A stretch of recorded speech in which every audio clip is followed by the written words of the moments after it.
বাজেটে একের পর এক জনমুখী ঘোষণা, চা শ্রমিক থেকে গিগ কর্মীদের জন্য বড় উদ্যোগ। রাজ্যের প্রথম পূর্ণাঙ্গ বাজেটে একাধিক জনকল্যাণমূলক প্রকল্পের ঘোষণা করলেন অর্থমন্ত্রী। চা শ্রমিকদের সুবিধার্থে নতুন টি বোর্ড গঠনের কথা জানানো হয়েছে।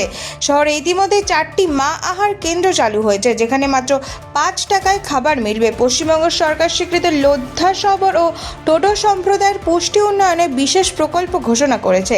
প্রতি সপ্তাহে এই আদিবাসী গোষ্ঠীগুলিকে খাদ্য প্যাকেট বিতরণ করা হবে। তফসিলি সম্প্রদায়ের উন্নয়নে 500 কোটি টাকা ব্যয়ে 2000 গ্রামকে কেন্দ্রীয় প্রকল্পের আওতায় আনার পরিকল্পনাও জানানো হয়েছে। গিগ কর্মীদের জন্য বিনামূল্যে পানীয় জল ও মোবাইল চার্জিং সুবিধার ঘোষণা করা হয়েছে। পাশাপাশি ডানকুনি থেকে লুধিয়ানা পর্যন্ত ইস্টার্ন ডেডিকেটেড ফ্রেট করিডোর চালুর ক্ষেত্রে জমি সংক্রান্ত সমস্যা সমাধানে রাজ্য সহযোগিতা করবে বলেও জানানো হয়েছে। এছাড়া প্যারা টিচারদের মাসিক সাম্মানিক 5000 টাকা বৃদ্ধি, প্রাথমিক বিদ্যালয়ের মিড ডে মিলের খরচ ছাত্রপিছু 10 টাকা করা, প্রত্যেক আইসিডিএস কেন্দ্রে গ্যাস, বাসনপত্র, পানীয় জলের ব্যবস্থা এবং নতুন স্পোর্টস ইউনিভার্সিটি গঠনের ঘোষণাও বাজেটের অন্যতম আকর্ষণ।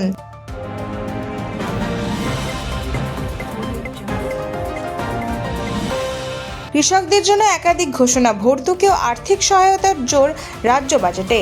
কৃষকদের আয় বৃদ্ধি ও কৃষিক্ষেত্রে উৎপাদন বাড়াতে একাধিক গুরুত্বপূর্ণ ঘোষণা করা হয়েছে রাজ্য বাজেটে। কৃষকদের জন্য সাবমার্সিবল পাম্প ব্যবহারে উৎসাহ দিতে প্রতি ইউনিট বিদ্যুৎ খরচে 2 টাকা ভর্তুকির ঘোষণা করা হয়েছে। পাশাপাশি প্রত্যেক কৃষক পরিবারকে বছরে 3000 টাকার আর্থিক সহায়তা দেওয়ার কথাও জানানো হয়েছে। আলু চাষিদের উন্নত মানের আলু বীজ পৌঁছে দিতে 100 কোটি টাকা বরাদ্দ করা হয়েছে। হর্টিকালচার চাষিদের আয় বাড়াতে ফুল চাষে ক্লাস্টার গড়ে তোলার পরিকল্পনাও নেওয়া হয়েছে। এছাড়া বাঁকুড়া, পুরুলিয়া, পশ্চিম বর্ধমান ও ঝাড়গ্রাম সহ পশ্চিমাঞ্চলের জেলাগুলিতে কৃষকদের জন্য অতিরিক্ত 15% ভর্তুকির ঘোষণা করা হয়েছে।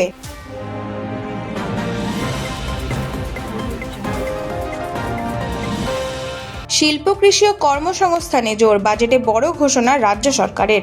রাজ্যের নতুন বাজেটে শিল্প, কৃষি, শিক্ষা ও স্বাস্থ্য খাতকে বিশেষ গুরুত্ব দেওয়ার ঘোষণা করা হয়েছে। অর্থমন্ত্রী জানান, এটি 1 বছরের নয়, মাত্র 8 মাসের বাজেট। বাজেটে 1 লক্ষ সরকারি নিয়োগের প্রতিশ্রুতি দেওয়া হয়েছে এবং নিয়োগ প্রক্রিয়ায় স্বচ্ছতা বজায় রাখতে কমিটিতে কোনো রাজনৈতিক কর্মী রাখা হবে না বলে জানানো হয়েছে। এছাড়াও এমএসএমই ক্ষেত্রে বিনিয়োগ বাড়াতে বিশেষ উদ্যোগ নেওয়া হয়েছে। শিল্প স্থাপনের সুবিধা ল্যান্ড সিলিং নীতি আনা হবে। ন্যূনতম 100 কোটি টাকা বিনিয়োগ করলে স্থানীয় প্রশাসনের আলাদা অনুমতি লাগবে না বলেও ঘোষণা করা হয়েছে। কর্মসংস্থান সৃষ্টিতে উৎসাহ দিতে 5000 কোটি টাকার বিশেষ তহবিল গঠনের কথাও জানানো হয়েছে।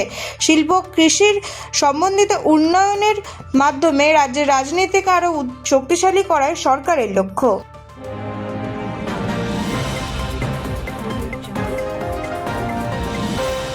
শিক্ষা পরিকাঠামোয় জোর, বাজেটে একাধিক বড় ঘোষণা। অর্থমন্ত্রীর বাজেট বক্তৃতায় শিক্ষা পরিকাঠামো দক্ষতা উন্নয়নে একাধিক গুরুত্বপূর্ণ ঘোষণা করা হয়েছে।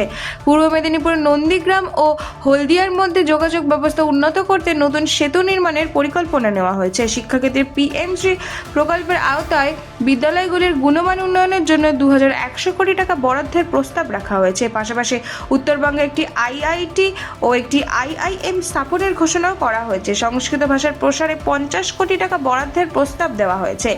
দক্ষতা উন্নয়নের আইটিআইগুলির আধুনিকীকরণের জন্য 570 কোটি টাকা বরাদ্দ করা হয়েছে।